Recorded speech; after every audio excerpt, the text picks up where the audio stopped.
The South Korean leader is set to embark on a trip to Washington, D.C. next week to attend the NATO Summit at a time when stakes are high on the Korean Peninsula and around the world.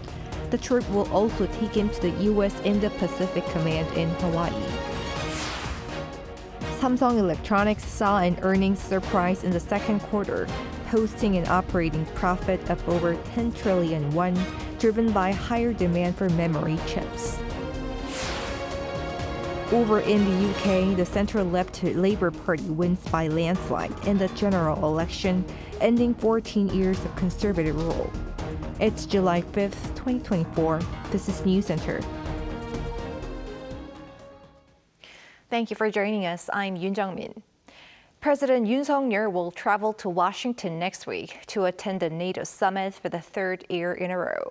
This comes against a backdrop of the recent strengthening of military cooperation between Russia and North Korea, and the presidential office says there will be a strong message. Our correspondent Kim Do-yeon starts us off. For the third year in a row, President Yoon will attend the NATO Summit, this year being held in Washington, D.C. The presidential office announced the trip on Friday, adding that Yoon will also stop off in Hawaii before the summit to visit the United States Indo-Pacific Command. The summit's held in Washington, D.C., where the North Atlantic Treaty was signed on April 4, 1949, marking the founding of NATO, carries historical significance. Considering the importance of cooperation with the Indo-Pacific region, NATO has extended invitations to the IP4 nations, South Korea, Japan, Australia and New Zealand, for 3 consecutive years. As for the brief itinerary, the president will leave Seoul on Monday night. Arriving in Hawaii on Monday, he will go straight to pay his respects at the National Memorial Cemetery of the Pacific, informally known as the Punch Bowl, where around 10,000 Korean War veterans and their family members have been laid to rest, along with servicemen and servicewomen from World War II and the Vietnam War. On Tuesday, he's set to visit the U.S. Indo-Pacific Command, where he will be briefed by the commander regarding ongoing security issues in the region. Since 2018, when the U.S. Pacific Command became the U.S. Indo-Pacific Command, this is the first time for a South Korean president to visit the headquarters. The visit will showcase the strong solidarity of the ROK-US alliance and serve as an opportunity to enhance cooperation between the two countries for peace and prosperity in the Indo-Pacific region. President Yoon will arrive in Washington, D.C. on Wednesday, where he will kick off his NATO-related engagements with bilateral talks with some members' leaders, including new entrants, Sweden and Finland, and the Czech Republic. On Thursday, he's expected to have a summit with the IP4 leaders. Also, after attending the NATO Summit itself, Yoon is set to give a speech at the NATO Public Forum before returning to Seoul. While the NATO members will address the prolonged war in Ukraine, the summit also comes against a backdrop of Russia and North Korea's strengthened military cooperation. A strong message will be sent regarding the military cooperation between Russia and North Korea, and in response, there will be discussions on ways to strengthen cooperation between NATO allies and IP4 partners. All in all, the presidential office said that the core concept of this trip is to strengthen South Korea's security through global cooperation. In fact, an official said that there will be an opportunity for just the IP4 members to send a message to Russia and North Korea to showcase the solidarity in the region. While the possibility of a trilateral summit between Seoul, Washington, and Tokyo to follow up on the Camp David summit was raised, an official at the presidential office said that while it is open to all possibilities, it won't focus overwhelmingly on arranging one. In fact, the schedule is packed for this trip, and there are still opportunities for a summit throughout the rest of the year. Kim Do-yeon, Arirang News. With President Yoon expected to hold a series of meetings with NATO member countries next week, our correspondent Oh Soo-young spoke to a global security expert on what those talks will focus on. South Korea and NATO countries are expected to express their solidarity against the growing military ties between Russia and North Korea and seek practical cooperation in arms and cybersecurity. That's according to Ramon Pacheco Pardo, Professor of International Relations at King's College London, as Ho's top office announced on Friday that President Yoon will meet with various European leaders on the sidelines of the NATO Summit in Washington, D.C. Speaking with Arirang News, Pacheco Pardo said Yoon's attendance at the annual summit is likely to be received with support for Seoul's objection to the recent military and economic treaty forged by Moscow and Pyongyang, agreeing to aid each other militarily upon aggression. South Korea's standing has grown in recent years, especially since Russia's invasion of Ukraine, with South Korea providing all sorts of support for the Zelensky government. So I do think that there is a keen interest among European NATO members in meeting with President Yoon and in getting his support for Ukraine and vice versa. They will be willing to express their support for South Korea as Russia and Pyongyang strengthen ties. NATO Secretary General Jens Stoltenberg last month expressed concern about the growing alignment between Russia and the likes of North Korea, China and Iran. As such authoritarian actors increase their cooperation, Pacheco Pardo said Seoul's relations with NATO countries will become more elaborate and practical. So they will focus on, for example, South Korean arms sales to different European countries, whether this is to support Ukraine or for these countries to keep those weapons. I think there will be talk about defense industry cooperation, which is an area of interest for many European countries, starting with Poland, but not only Poland. We see Romania, for example, now moving in that direction. He added that Baltic states in particular would seek stronger cybersecurity cooperation with Seoul. They're on the same boat because they have to defend themselves against these cyber attacks on civilian infrastructure, on private firms, but also obviously on ministries of national defense, the military as well. And there is this need for information sharing, joint exercises, sharing intelligence as well about how these cyber attacks take place. Also, obviously, many of these cyber attacks, they don't target one particular country only. We have seen with North Korea in the past targeting multiple countries at the same time. Same with Russia.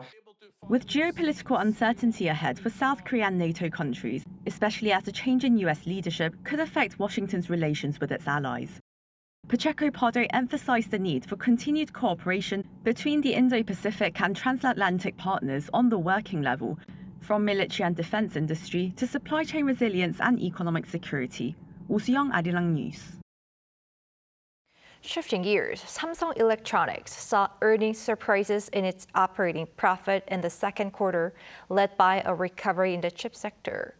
LG Electronics also saw record high results in operating profits. Park Go-nu tells us more. Samsung Electronics saw an earnings surprise in the second quarter of this year, beating market expectations. According to Samsung's preliminary data released on Friday, the company's operating profit was over 10.4 trillion won, or $7.5 billion.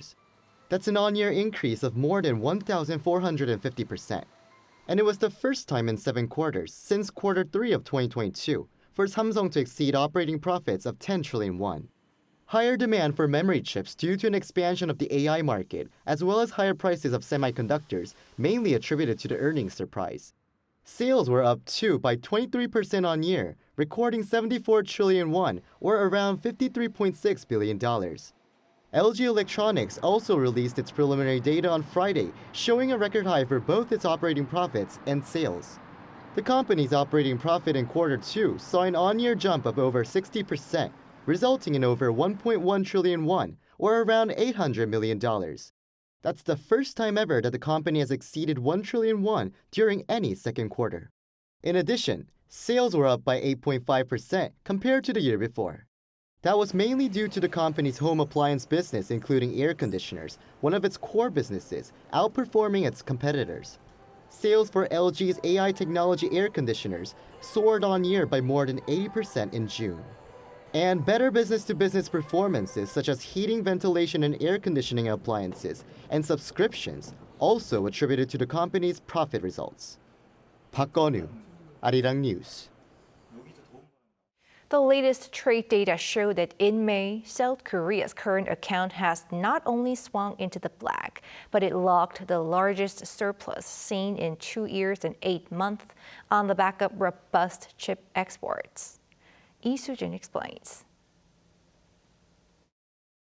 South Korea recorded its largest current account surplus in over 2 years in May on the back of strong exports.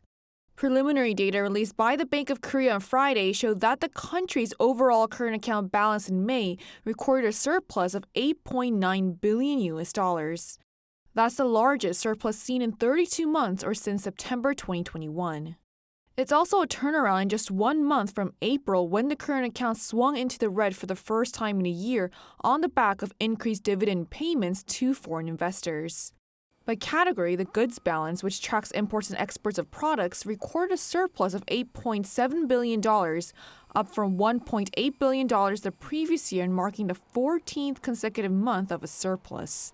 Exports rose 11.1% year-on-year in May to $58.9 billion on the back of strong demand for semiconductors.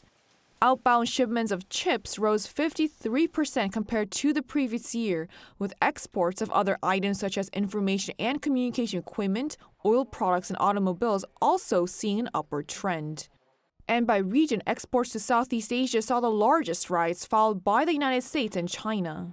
And the services balance once again recorded a deficit of $1.2 billion, which was larger than that of a year ago when it came to $910 million, but less when compared to 1 month ago when it logged $1.6 billion. A Bank of Korea official said that he expects the current account balance to continue to record a surplus with the ongoing rise in exports. June will see a large surplus in the current account balance. We forecasted in May that the current account balance for the first half to record a surplus of $27.9 billion, and as of May it had already logged a surplus of $25.4 billion.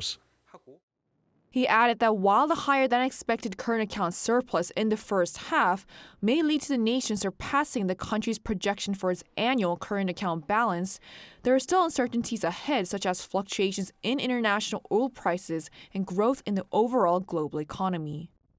Lee Soo-jin, Arirang News.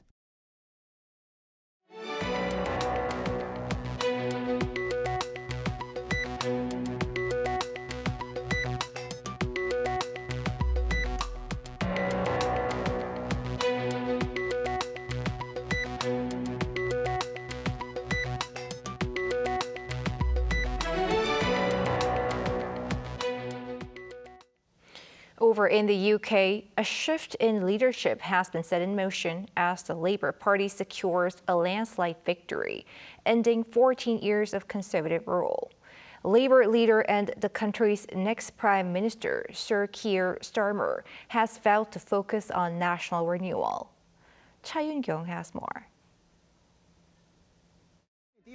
Labour Sir Keir Starmer celebrated a historic election win with his supporters and delivered a speech at the Tate Modern Art Gallery in central London on Friday, vowing to renew the country.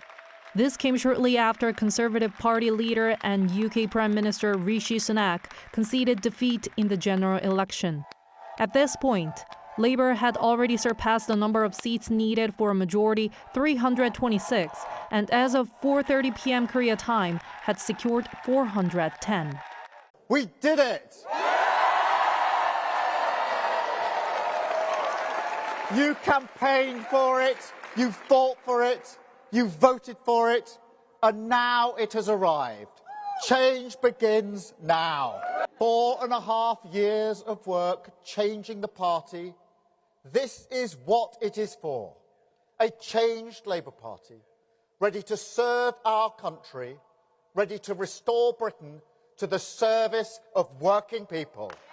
The Tories had picked up 119 seats as of 4:30 p.m. Korea time, en route to what exit polls forecast to be their worst performance in a general election in the party's history. The Labour Party has won this general election, and I have called Sir Keir Starmer to congratulate him on his victory.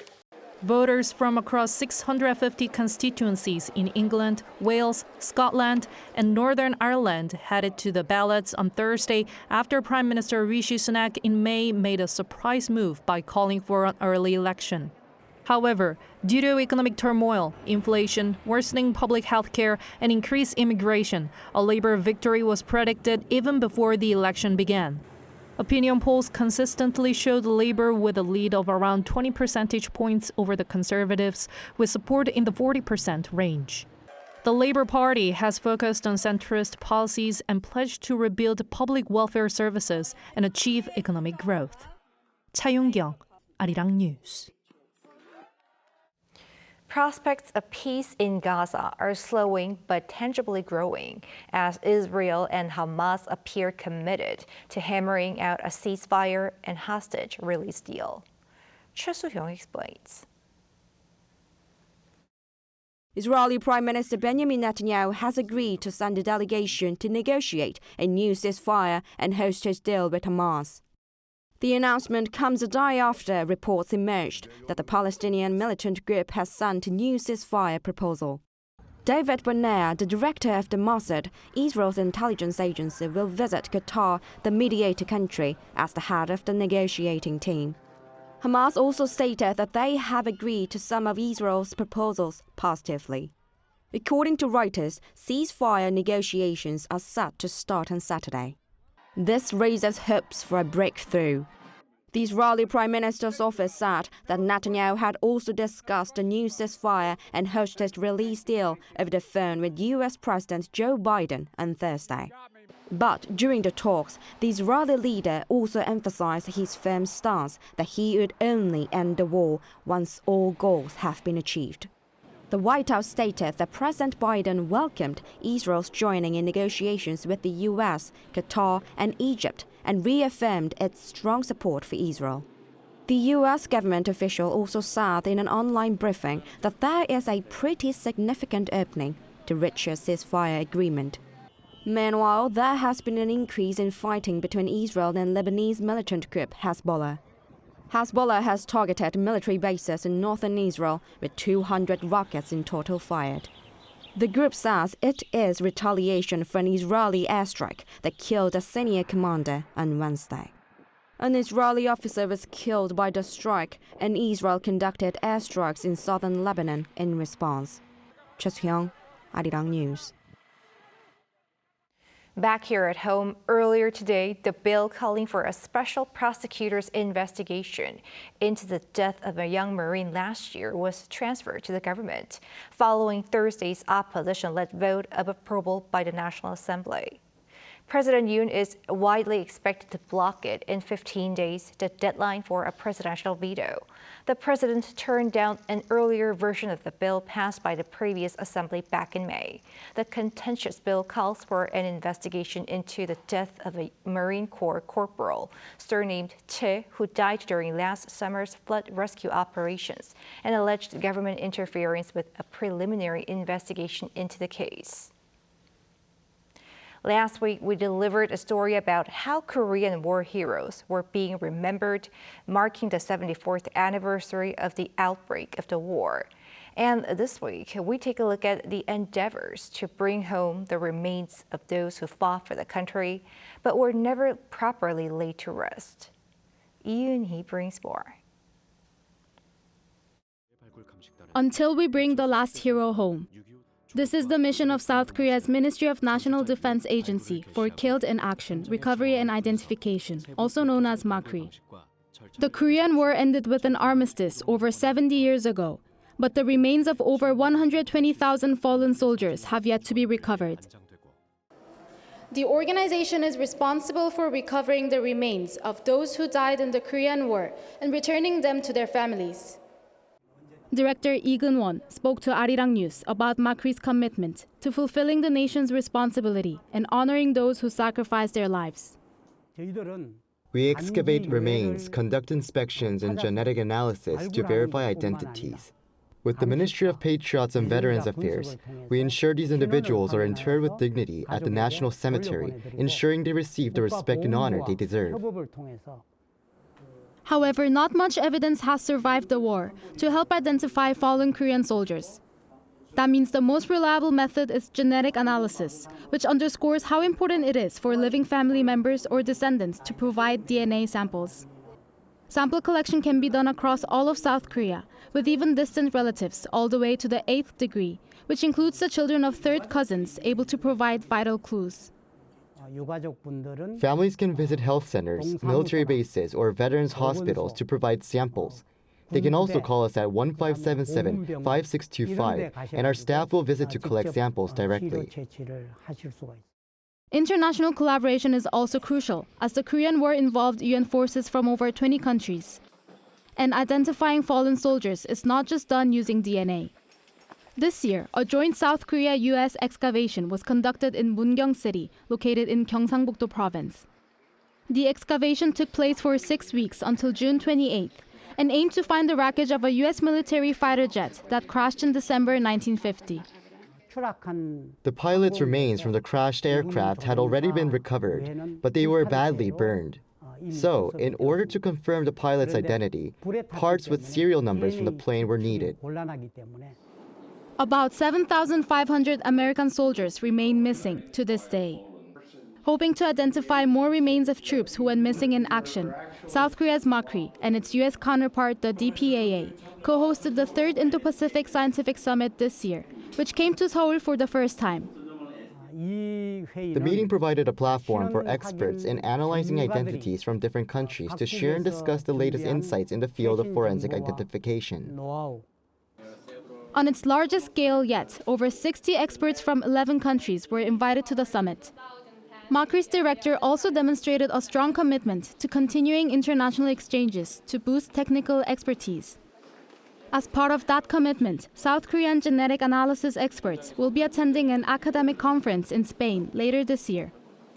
South Korea's DNA analysis technology has become among the best in the world. However, the experts are in a race against time. The closer the familial relationship, the higher the accuracy. But close relatives of fallen soldiers are getting older. If we cannot find and return these individuals to their families in our generation, they may remain unrecognized heroes forever. I believe a nation's dignity is defined by whom it chooses to remember. Director Lee Geun-won made a promise to all the families awaiting news of their long-lost loved ones. 한시라도 빨리 마지막 한 분까지 끝까지 찾아서 가족과 조국의 품으로 돌려보내드릴 수 있도록 최선의 노력을 다하겠습니다. 이은희, 아리랑 뉴스.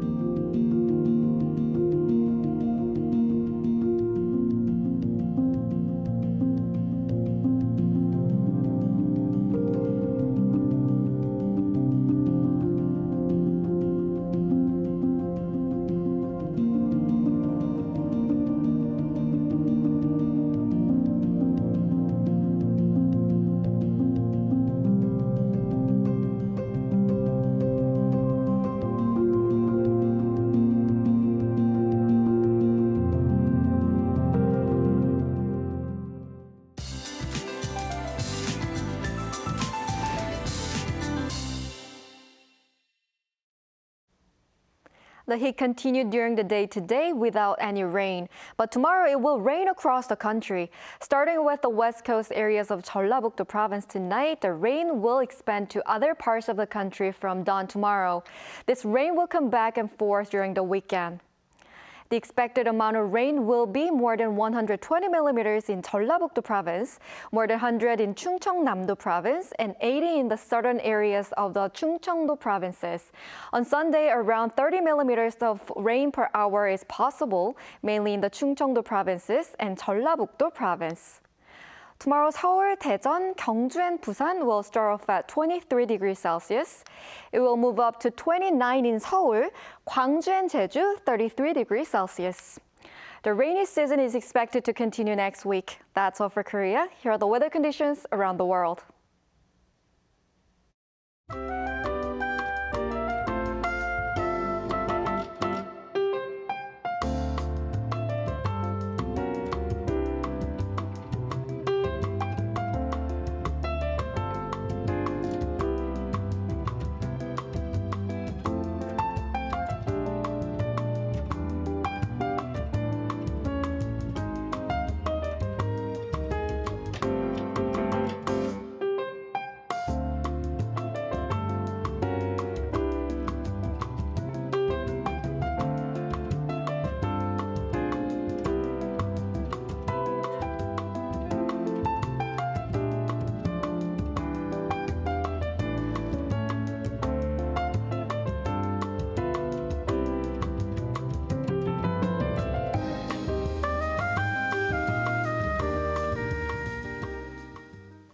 That is Newscenter for tonight. Thank you for watching. A panel session coming up.